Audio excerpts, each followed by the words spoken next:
जय हिंद दोस्तों, मैं हूं आपका दोस्त केबी और डेली करंट अफेयर्स के एक नए वीडियो में आप सभी का स्वागत है।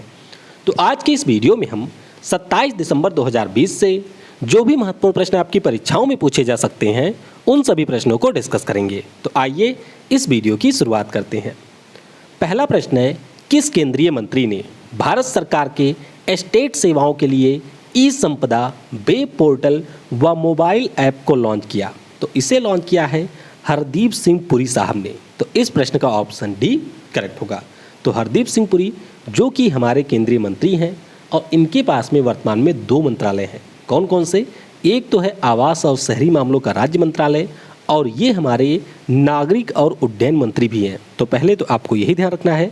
ऐप और पोर्टल की बात करते हैं तो इसे नेशनल इंफॉर्मेटिक्स सेंटर के द्वारा डेवलप किया गया है और इस ऐप के माध्यम से जो भी गवर्नमेंट की स्टेट सर्विसेज होती हैं उन सभी को लोकेट किया जा सकता है या उन सभी का लाभ उठाया जा सकता है। स्टेट सेवाएं क्या होती हैं? तो जो भी हमारे गवर्नमेंट रेजिडेंशियल होते हैं यानी कि सरकारी आवास होते हैं उनकी जो बुकिंग लोगों के द्वारा की जाती है या फिर किसी ऑर्गेनाइजेशन के द्वारा की जाती है उसी के बारे में पारदर्शिता लाने के लिए ई संपदा वेब पोर्टल और मोबाइल ऐप को लॉन्च किया गया। इस वीडियो की जो PDF है वह आपको मिल जाएगी टेलीग्राम के ऊपर। तो टेलीग्राम पर आपको सर्च करना है केवी गुरुजी, जहां से आप इसके PDF को डाउनलोड कर सकते हैं। और वीडियो अगर आपको पसंद आता है तो इसे लाइक करने के साथ अपने सभी दोस्तों के साथ में शेयर जरूर करिएगा। आज के टॉपिक वाइज करंट अफेयर्स के वीडियो में जो हमारा पहला वीडियो होगा उसमें हम लोग जुलाई से लेकर के दिसंबर के बीच में जो भी हमारे महत्वपूर्ण दिवस हैं, सबसे ज़्यादा महत्वपूर्ण, उनको हम लोग डिस्कस करेंगे।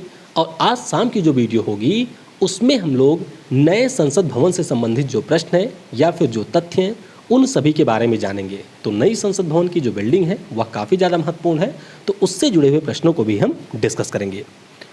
अगला प्रश्न है, भारत की पहली लिथियम रिफाइनरी किस राज्य में स्थापित की जाएगी? तो आपको ध्यान रखना है गुजरात राज्य में इसकी स्थापना की जाएगी। तो इस प्रश्न का ऑप्शन ए करेक्ट होगा। तो लिथियम होता क्या है? तो लिथियम के बारे में आप सभी को पता होगा, यह एक केमिकल एलिमेंट होता है जिसका एटॉमिक नंबर होता है 3। कितना होता है? शायद 3 ही होता है। तो लिथियम का होता है एटॉमिक नंबर 3 यानी कि इसका परमाणु क्रमांक होता है 3। अब लिथियम का यूज कहाँ पर होता है? तो आपने सुना होगा लिथियम आयन बैटरीज के बारे में। तो वर्तमान में जो भी हमारी बैटरी आती हैं उन सभी के निर्माण में लिथियम का प्रयोग किया जाता है। और आपको ध्यान रखना है कि हमारे देश में लिथियम का उत्पादन नहीं होता है, यानी कि हमारे देश में लिथियम के भंडार नहीं है।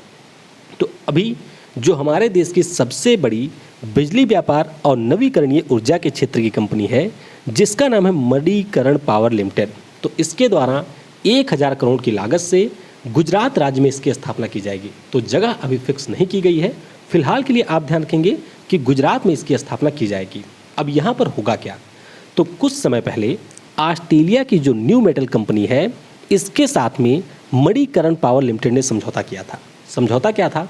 समझौता ये था कि ऑस्ट्रेलिया में जो माउंट मैरियन लिथियम खदान है यहाँ से न्यू मेटल कंपनी जो लिथियम के ओर होते हैं यानी कि जो इसके एस्क होते हैं उनको खोद करके निकालेगी, यानी कि इस खदान से निकाली जाएगी और उसके बाद में ये जो लिथियम ओर होगा उसे मणिकरण पावर लिमिटेड खरीदेगी। खरीदने के बाद में ये लाएगी गुजरात में और गुजरात में जो इनका रिफाइनरी होगा वहाँ पर इसे प्रोसेस किया जाएगा, यानी कि इसमें से लिथियम को हम लोग अलग करेंगे और उसके माध्यम से विभिन्न जो हमारी बैटरियाँ होती हैं उनका निर्माण करेंगे।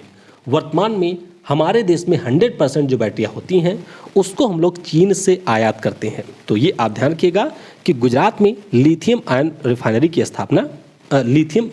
स्थापना की जानी है। गुजरात राज्य की बात करते हैं तो राजधानी गांधीनगर में है। राज्यपाल हैं आचार्य देवव्रत, मुख्यमंत्री हैं विजय रूपानी, मुख्य न्यायाधीश यहाँ के हैं विक्रमनाथ और उच्च न्यायालय आपको मिल जाएगा अहमदाबाद में। 4 आपको राष्ट्रीय पार्क मिलेंगे, ब्लैक बक, गिर, वंसदा और कच्छ। और अभी हमने डिस्कस किया था कि गुजरात का जो जामनगर है वहाँ पर रिलायंस समूह के द्वारा दुनिया के सबसे बड़े चिड़ियाघर की भी स्थापना की जाएगी। तो ये भी आप ध्यान रखेंगे। गुजरात से जुड़े हुए कुछ अन्य महत्वपूर्ण चीज़ें भी जान लेते हैं, जैसे कि सबसे महत्वपूर्ण आपको ध्यान रखना है कि जो हमारे यहाँ का पहला एयरक्राफ्ट कैरियर था जिसका नाम था INS विराट, उसका यहाँ पर विघटन किया गया। स्ट्रॉन्ग इकोसिस्टम रिपोर्ट स्टार्टअप में ये रहा पहले स्थान पर। सीएम महिला उत्कर्ष योजना यहाँ पर शुरू की गई। सी प्लेन सेवा भी यहाँ पर शुरू की गई है। आशीष भाटिया यहाँ के नए डीजीपी बने हैं। मुख्यमंत्री किसान सहाय योजना भी शुरू की गई। निर्यात तैयारी सूचकांक में ये पहले स्थान पर रहा। और marine product export development authority के द्वारा पोरबंदर में गुणवत्ता नियंत्रण प्रयोगशाला की स्थापना की गई। तो ये सारी चीज़ें आपको गुजरात राज्य से याद रखनी है। अगला प्रश्न है, दिसंबर 2020 में जारी BFSI movers and shakers report 2020 report में कौन सा बैंक शीर्ष स्थान पर रहा है? तो यहाँ पर शीर्ष स्थान पर रहा HDFC बैंक। तो इस प्रश्न का ऑप्शन सी करेक्ट होगा।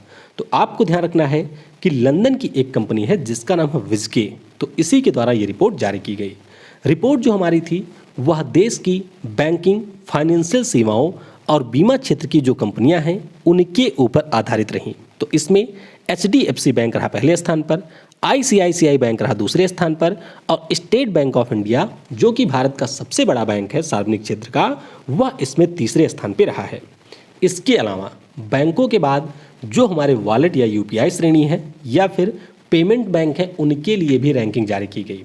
तो आप ध्यान रखेंगे कि वॉलेट और UPI श्रेणी में गूगल पे को पहला स्थान मिला और पेमेंट बैंक की श्रेणी में एयरटेल पेमेंट बैंक रहा है शीर्ष स्थान पे। तो पहले वाला आपको कम से कम ध्यान रखना है। अगला प्रश्न है, दिसंबर 2020 में किस देश में आयोजित किए जाने वाले फीफा अंडर 20 पुरुष विश्व कप 2021 के आयोजन को रद्द कर दिया गया? तो इसका आयोजन किया जाना था इंडोनेशिया देश में। अब इसका जो आयोजन है इसे रद्द कर दिया गया है। तो इस प्रश्न का ऑप्शन सी करेक्ट होगा। अब यहाँ पर आप लोग थोड़ा सा ध्यान देंगे क्योंकि ये जो हमारे आगामी खेल के आयोजन है कोविड-19 ने इनका पूरा खेल बिगाड़ दिया है। तो कई सारे आपके टाले गए हैं, कई सारे के जो आयोजन स्थल हैं उनको भी टाल दिया गया है। तो थोड़ा सा यहाँ पर आप ध्यान देंगे।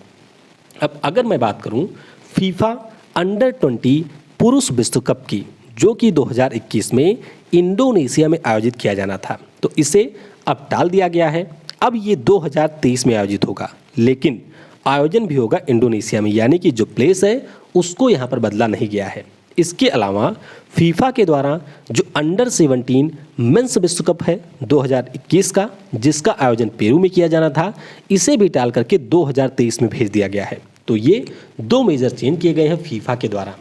इसके अलावा फीफा के द्वारा घोषणा की गई थी कि जो महिलाओं का फीफा विश्व कप होगा 2023 में, इसमें कुल मिलाकर के 32 टीमें शामिल होंगी। तो ये आप ध्यान रखेंगे।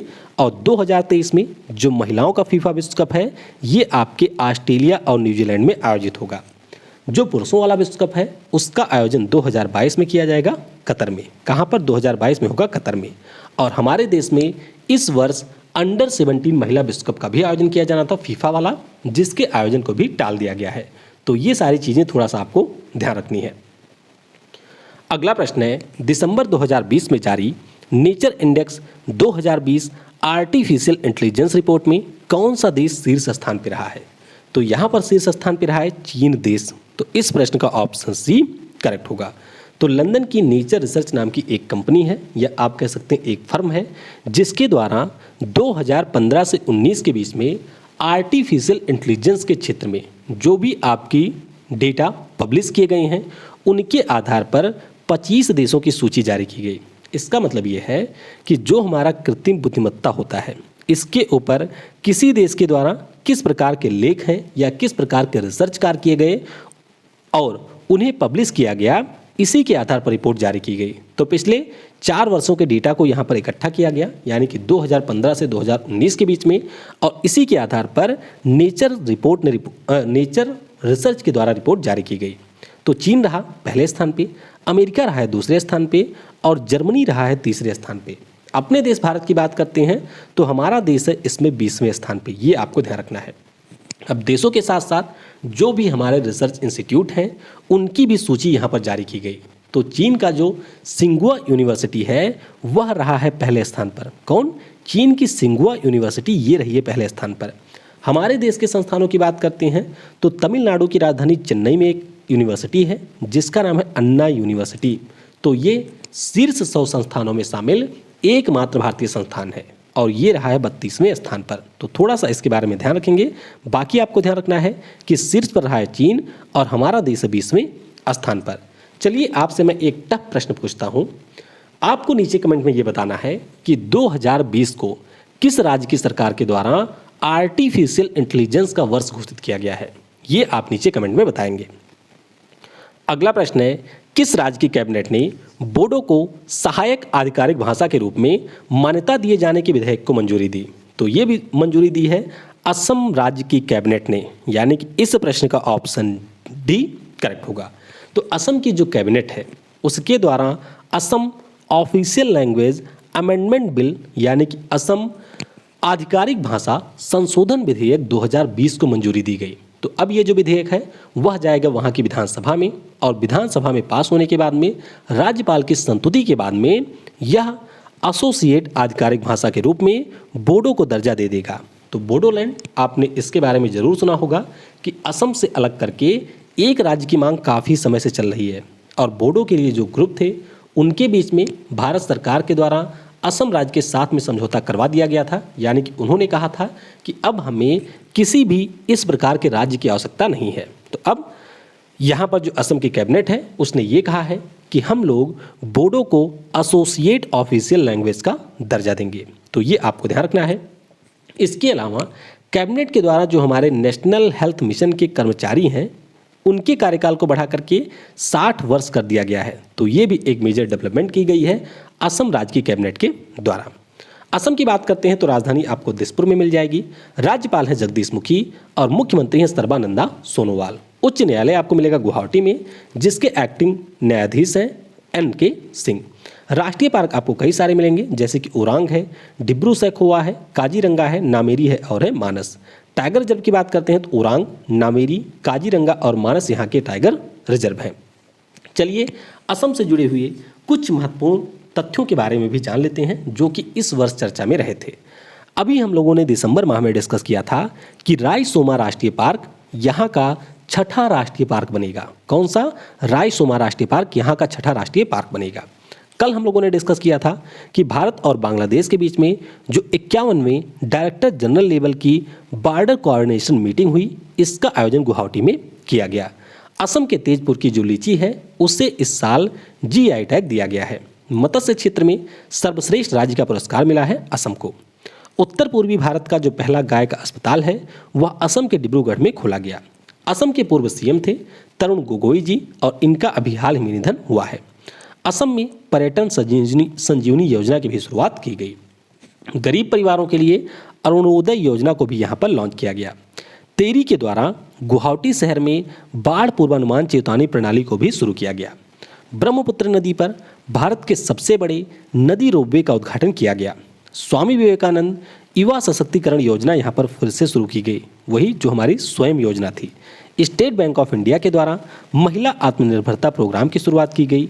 Dihing Patkai wild life sanctuary यहाँ का नया राष्ट्रीय पार्क बनेगा, ऐसी भी घोषणा राज्य सरकार के द्वारा की गई है। तो 2 नए राष्ट्रीय पार्क हैं, एक है रायसोमा राष्ट्रीय पार्क, एक होगा Dihing Patkai wild life sanctuary भी राष्ट्रीय पार्क बनेगा। और मुख्यमंत्री ग्राम्य परिवहन अचोनी योजना भी यहाँ पर शुरू की गई।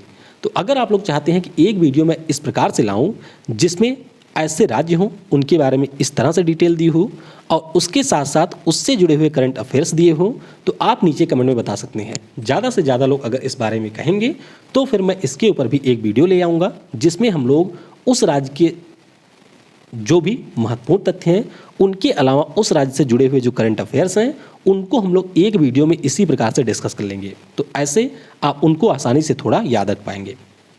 अगला प्रश्न है, दिसंबर 2020 में किस राज्य में भारत के सबसे बड़े हॉकी स्टेडियम की स्थापना की घोषणा की गई? तो सबसे बड़ा हॉकी स्टेडियम बनेगा उड़ीसा राज्य में। तो इस प्रश्न का ऑप्शन ए करेक्ट होगा। तो उड़ीसा के हमारे CM हैं नवीन पटनायक जी और इनके द्वारा ये घोषणा की गई कि उड़ीसा में जो राउरकेला जिला है वहाँ पर आपको मिलेगा बीजू पटनायक टेक्नोलॉजी विश्वविद्यालय और इसी के कैंपस में यहाँ पर भारत के सबसे बड़े हॉकी स्टेडियम की स्थापना की जाएगी। तो ऐसी घोषणा की गई है। इस हॉकी स्टेडियम की बात करते हैं तो 20,000 लोगों के बैठने की इसमें क्षमता होगी और 15 एकड़ के क्षेत्रफल में इसका निर्माण किया जाएगा। इससे पहले हम लोगों ने डिस्कस किया था कि दुनिया का जो सबसे बड़ा स्टेडियम है उसका निर्माण हमारे देश भारत में ही किया गया है। नाम क्या है? तो उसका नाम है सरदार वल्लभ भाई पटेल स्टेडियम, और उसका उद्घाटन नमस्ते ट्रंप नाम का जो कार्यक्रम हुआ था उसी के दौरान किया गया था। तो आपको उसके बारे में भी याद रखना है। बाकी उड़ीसा के बारे में मैंने आप ये बताया ही था कि 2023 के जो पुरुषों का हॉकी विश्व कप होगा उसका आयोजन उड़ीसा के 2 जिलों में किया जाएगा। एक तो है राजधानी भुवनेश्वर और दूसरा है राउरकेला। तो ये भी आपको याद रखना है। उड़ीसा की बात करते हैं तो राजधानी भुवनेश्वर में है। राज्यपाल हैं गणेशी लाल, मुख्यमंत्री हैं नवीन पटनायक। उच्च न्यायालय आपको मिलेगा कटक में और मुख्य न्यायाधीश हैं यहाँ के डॉक्टर एस मुरलीधर। अगला प्रश्न है, दिसंबर 2020 में किस सार्वजनिक कंपनी को 15वें CII ITC सस्टेनेबिलिटी अवार्ड्स 2020 से सम्मानित किया गया? तो ये पुरस्कार मिला है NTPC लिमिटेड को। तो इस प्रश्न का ऑप्शन सी करेक्ट होगा। अब NTPC लिमिटेड के बारे में आप सभी को ये याद रखना है कि ये भारत सरकार के अधीन एक महारत्न कंपनी है। कुल महारत्न कंपनियों की संख्या हमारे देश में 10 है और उन्हीं में से एक है NTPC लिमिटेड। इसके चेयरमैन और मैनेजिंग डायरेक्टर कौन है? तो गुरदीप सिंह है और इसका मुख्यालय आपको मिल जाएगा कहाँ पर? दिल्ली में। अब बात करते हैं CII ITC सस्टेनेबिलिटी अवार्ड्स 2020 की। तो आपको ये ध्यान रखना है कि वर्ष 2006 में एक संस्थान है जिसका नाम है centre of excellence for sustainable development. इसके द्वारा इस पुरस्कार की शुरुआत की गई थी और NTPC लिमिटेड को लगातार दूसरे वर्ष ये अवार्ड मिला है। अवार्ड मिला क्यों है? क्योंकि कॉरपोरेट सोशल रिस्पॉन्सिबिलिटी का बहुत ही अच्छे से यूज किया गया NTPC लिमिटेड के द्वारा। अब ये होता क्या है? कॉरपोरेट सोशल रिस्पॉन्सिबिलिटी क्या होती है?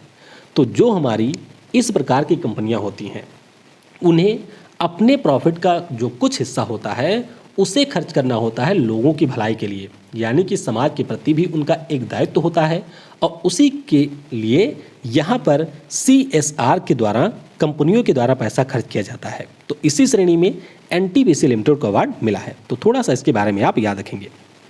अगला प्रश्न है, पाकिस्तान, ईरान व अन्य किस देश के बीच ITI रेल कार्गो के संचालन को शुरू करने की घोषणा की गई?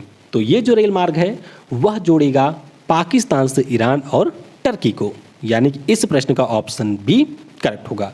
तो ध्यान रखिएगा, अभी इकोनॉमिक कोऑपरेशन ऑर्गेनाइजेशन जिसके सदस्यों की संख्या है 10, इसके जो परिवहन और संचार मंत्री हैं इनके बैठक का आयोजन किया गया टर्की के इस्तांबुल में और इसी के दौरान ये घोषणा की गई कि ये जो ITI रेल कार्गो मार्ग है इसका संचालन हम लोग एक बार फिर से शुरू करेंगे। अब ये मार्ग है क्या, इसको आइए थोड़ा सा मैप से समझते हैं।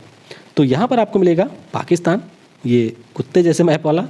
उसके बाद में यहाँ पर आपको मिलेगा ईरान और ये आपका है टर्की। तो ये जो आप देख रहे हैं यहाँ पर ये जो पूरी लाइन है ऐसे ऐसे ऐसे ऐसे ऐसे ऐसे, तो ये लाइन जोड़ेगी इस्लामाबाद जो कि पाकिस्तान की राजधानी है, तेहरान जो कि ईरान की राजधानी है और टर्की का एक महत्वपूर्ण शहर है इस्तांबुल। ध्यान रखिएगा, इस्तांबुल टर्की की राजधानी नहीं है, टर्की की राजधानी है अंकारा। तो इन तीनों देशों के जो शहर हैं उनको आपस में जोड़ेगा ये रेल मार्ग। और आप ध्यान रखेंगे कि ये रेल मार्ग कार्गो परिवहन के लिए होगा, यानी कि इससे हमारी माल गाड़ियाँ चलेंगी। तो ये आप यहाँ से याद रखेंगे। अगला प्रश्न है, दिसंबर 2020 में RBI ने किस राज्य के सुभद्रा लोकल एरिया बैंक का लाइसेंस रद्द कर दिया? तो ये जो सुभद्रा लोकल एरिया बैंक है इसका लाइसेंस रद्द कर दिया गया है और ये है आपके महाराष्ट्र का, यानी कि इस प्रश्न का ऑप्शन डी करेक्ट होगा।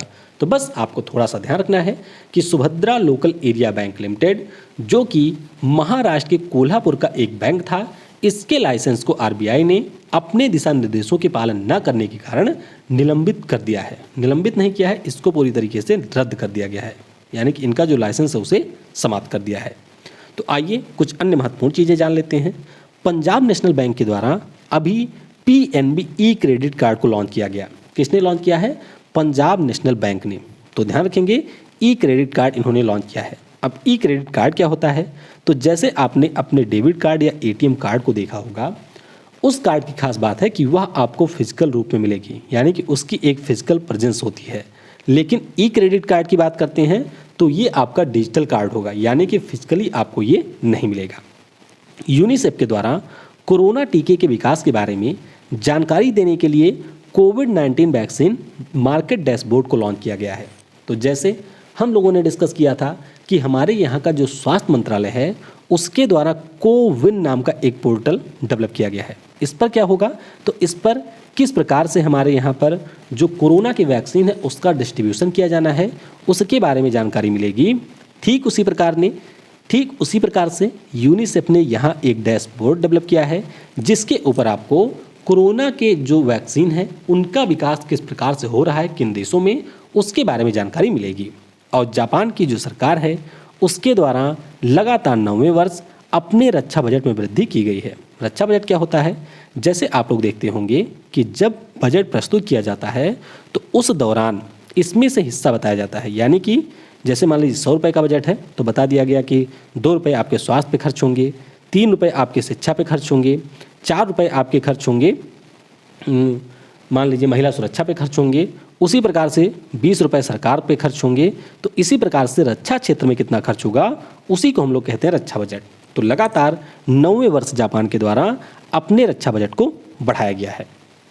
कल मैंने आपसे पूछा था कि विश्व तंबाकू निषेध दिवस यानी कि वर्ल्ड नो टोबैको डे कब मनाया जाता है। तो ये दिवस हमारा होता है 31 मई को, यानी कि मई माह के आखिरी दिन ये मनाया जाता है। और इस बार की थीम रही प्रोटेक्टिंग यूथ। क्या रही? Protecting youth. आज के वीडियो से आपके लिए प्रश्न है, दिसंबर 2020 में फिट इंडिया मूवमेंट के लिए किसे ब्रांड एम्बेसडर बनाया गया? तो इस प्रश्न का उत्तर आपको नीचे कमेंट सेक्शन में देना है। बाकी वीडियो आपको कैसा लगा इसके बारे में भी आप कमेंट में बता सकते हैं और वीडियो को लाइक करने के साथ अपने सभी दोस्तों के साथ में शेयर जरूर करिएगा। वीडियो आप लोग देखते हैं लेकिन शेयर बिल्कुल नहीं करते हैं, तो इसीलिए वीडियो को लाइक करने के साथ अपने दोस्तों के साथ में शेयर जरूर करना है। Thanks for watching. जय हिंद, जय भारत और सबसे जरूरी, पढ़ेगा भारत तो बढ़ेगा भारत।